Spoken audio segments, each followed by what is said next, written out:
In an examination, a candidate had to sit for 3 papers A, B, and C. The candidate secured 75% marks in paper A, 80% marks in paper B, and 60% mark in paper C. If the weightage assigned to paper A, B, C were 40%, 50%, and 10% respectively, then find the weightage percentage of obtained by candidate when all 3 paper were taken together. देखो भैया करते हैं solve. In an examination, candidate has to sit in 3 paper A, B, C. 3 paper में बैठना है A, B और C में. सही है? अरे बोलो ना सही है कि नहीं है. बिल्कुल सही है. The candidate secured 75% marks in paper A,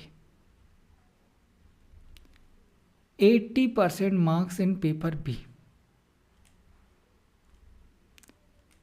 यहाँ लिखो 75% marks in paper A, 80% marks in paper B और 60% marks in paper C.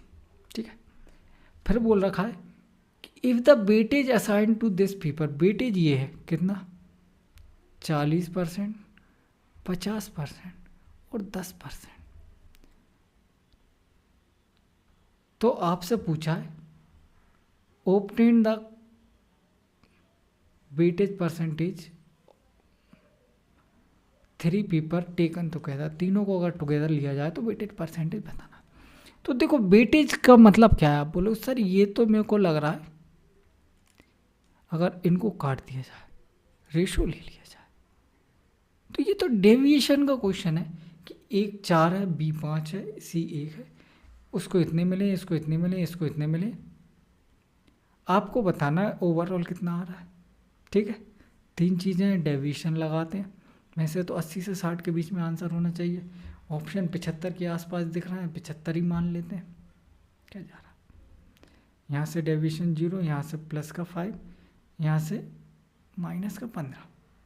80 minus 75 करेंगे प्लस का 5 आ जाएगा और 60 माइनस 75 करेंगे क्या आ जाएगा माइनस का 15 आ जाएगा. इधर से मल्टीप्लाई करेंगे 0 आ जाएगा,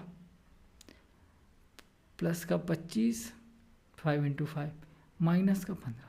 तो ओवरऑल कितना आ गया प्लस 25 माइनस 15 प्लस का 10 बटे क्या है टोटल. ये भी 10 हो रहा है, मतलब आंसर क्या हो गया 76. बताओ कोई समस्या किसी को. ठीक है.